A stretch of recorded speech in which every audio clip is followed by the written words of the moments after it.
উদ্বোধনেই তাক লাগানো তারকা সমাহার, এক মঞ্চে পাশাপাশি অমিতাভ বচ্চন থেকে শাহরুখ খান।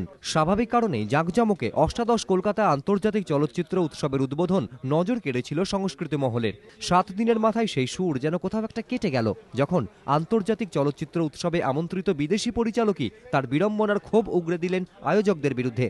ইরাকের পরিচালক হুসাইন জে নারওয়ের ছবি ওয়্যার ইন দ্য ল্যান্ড এবার দেখানো হয়েছে চলচ্চিত্র উৎসবে, কিন্তু পরিচালকের অভিযোগ তিনি ঠিকমতো ইংরেজি বলতে পারেন না, ঠিকমতো বুঝতেও পারেন না, অথচ সাংবাদিক বৈঠকে তাকে কোনো তর্জমাকারী দেওয়া হয়নি।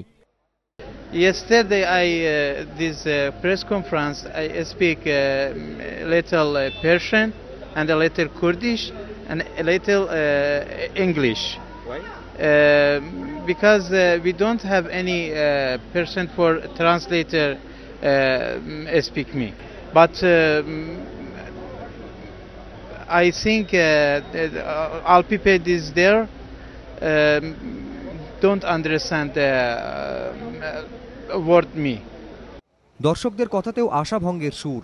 পেশায় আইনজীবী কস্তুরী গোস্বামীর মতে এবার উৎসবে অনেক বেশি সংখ্যক ভারতীয় ছবিকে জায়গা দেওয়া হয়েছে, যেগুলি টেলিভিশন বা ডিভিডিতে সহজলভ্য। ফলে বিভিন্ন ভাষার বিদেশি ছবি দেখার জন্য এবার তাদের চলচ্চিত্র উৎসবের অপেক্ষায় সার হলো। কারণ আমার মনে হয় যে আগের ফিল্ম ফেস্টিভ্যালে অনেক বেশি বিদেশি ছবি দেখেছি, এবার বিশেষ করে শিশির মঞ্চটা আমি বলতে পারি অনেক বেশি করে এশিয়ান ফিল্ম এবং অনেক ভারতীয় ছবি দেখানো হচ্ছে, বাংলা ছবি দেখানো হচ্ছে, কিছু হিন্দি কমার্শিয়াল মুভি দেখানো হচ্ছে, যেগুলো আমরা বহুবার টিভিতে বা ভিসিডিতে দেখে নিয়েছি। মানে সেটা নতুন করে দেখার কিছু নেই, সেখান থেকে নতুন করে পাওয়ার আর আজকে কিছু নেই।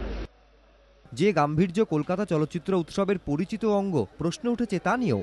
উৎসব প্রাঙ্গণে বাংলা আধুনিক গান বাজানোর যৌক্তিকতা নিয়ে যেমন প্রশ্ন তুললেন ছবি দেখতে আসা এই তরুণী। হ্যাঁ, গানটা শুনতে পাচ্ছি, অমর সঙ্গীর গানটা। না, ফিল্ম ফেস্টিভ্যালের সাথে চিরদিনই তুমি যে আমার গানটা যায় না, আমার তো তাই মনে হয়। তবে এরা তো না হয় ছবি দেখতে এসেছেন, তবে চলচ্চিত্রের পার্বণীতে কিন্তু ছুটি উপভোগের ভিড়টাও নেহাত কম নয়। ছবি দেখায় যাদের কোনো আগ্রহই নেই।